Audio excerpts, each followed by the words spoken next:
नमस्कार, ID news में आप सभी का बहुत बहुत स्वागत है। मैं एसपी निषाद उम्मीद करता हूं कि आप स्वस्थ होंगे, सेहतमंद होंगे और पूरी तरह से फिट होंगे। उत्तर प्रदेश की कई नदियां उफान पर, जिसमें से केन नदी खतरे के निशान से 2 मीटर ऊपर जा चुकी है, जिसकी तस्वीरें इस समय आप देख रहे हैं। जहां केन नदी का जल स्तर कई इलाकों तक पहुंच गया और कई घरों में भी पानी भर गया। बांदा जिले के भी कई इलाकों में पानी भर गया। इस समय जो तस्वीरें आप देख रहे हैं भूरागढ़ की देख रहे हैं और केन नदी इस समय उफान पर है। खतरे के निशान से 2 मीटर ऊपर चल रही है भूरागढ़ में। भूरागढ़ ब्रिज की तस्वीरें इस समय आपको दिखा रहे हैं। केन नदी वैसे तो देखने में छोटी नदी है और बैसाख जेठ के टाइम में ये पूरी तरह से सूख जाया करती है। इसमें पानी नहीं रह जाता, लोग हिलकर इस पार से उस पार चले जाते हैं। अब आप लसड़ा गांव की तस्वीरें देख रहे हैं, जहां केन यमुना संगम है और यहीं पे दुनई घाट चला करता है लसड़ा से चिल्ला, बांदा या कानपुर साइड आने जाने के लिए। पर ये घाट अब पूरी तरह से बंद है। ये आपको दिखा देते हैं, नीचे चिल्ला ब्रिज दिख रहा है। लसड़ा गांव में कई जगह पे पानी फैल चुका है और कई रास्ते भी बंद हो गए हैं। जैसे कि एक दुनई घाट है, वो पहले से ही बंद है। दूसरा एक सिंधन से होते हुए पैलानी जाके आप बांदा जा सकते हैं, चिल्ला जा सकते हैं, वो भी बंद है। ये पिच यहाँ पे लसड़ा घाट को कटान से बचाने के लिए बनाई गई थी, जिसकी तस्वीरें इस समय आप देख रहे हैं। और इस पिच को बनने से गांव वालों को बहुत ही राहत मिली और कटान से काफ़ी राहत मिली है। अब पहले जैसा कटान नहीं हो रही है इस पिच के बनने से।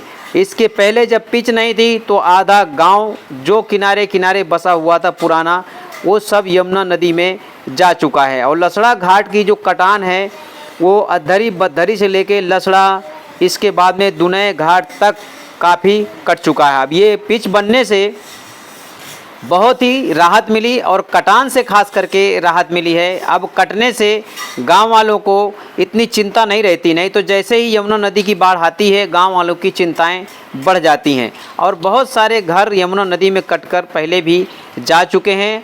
कैगार के थोड़ा ही नीचे यमुना नदी का जल स्तर आ चुका है और दूसरे इलाकों से जहां निचली इलाका पड़ता है, खाली पड़ता है, वहां से पानी घूम कर जैसे कि कारू बाबा है, सिंधन का जो रास्ता है वहां तक भर जाता है।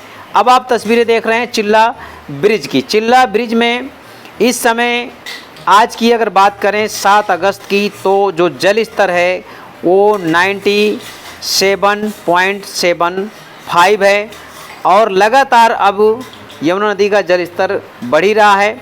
और जिसकी तस्वीरें इस समय आप दिखा रहे हैं, ये देख सकते हैं कि जल स्तर का जो एक रफ्तार है और उसकी जो एक स्पीड है वो बता रही है कि जो पानी है वो कितना तेज़ी से आ रहा है। अब तो सूत्रों से जानकारी मिली है कि जो हमीरपुर में बेतवा नदी है वो भी बढ़ने लगी है और जो चंबल नदी है यमुना नदी में ऊपरी इलाकों में जुड़ी हुई है, उसका भी जल स्तर बढ़ने लगा है। अगर ये नदियाँ छोटी छोटी, ये जो बड़ी नदियाँ यमुना नदी से जुड़ी हुई हैं, इनका सभी का अगर साथ में जल स्तर बढ़ता है तो फिर यहाँ पे बाढ़ की स्थिति बनती है। वैसे केन नदी अभी तक बांदा ज़िले में खतरे के निशान से 2 मीटर ऊपर जा चुकी है और सभी नदियों का जो जल है वो चिल्ला घाट से ही गुजरता है। इसलिए चिल्ला घाट में जो बाढ़ की स्थिति है वो ज़्यादा देखने को मिलती है। जो जल स्तर है वो तेज़ी से फैलता है और ललौली का रास्ता हो चाहे फिर तारा तिनपुलिया का रास्ता हो, दोनों जब बंद हो जाते हैं तो ये 10 गांव पूरी तरह से टापू में बदल जाते हैं, जिससे क्षेत्रवासियों की चिंताएं बढ़ जाती हैं। पानी की कलकलाहट से आप देख सकते हैं कि कितना भयानक वह जो है तस्वीरें यहाँ की दिख रही हैं।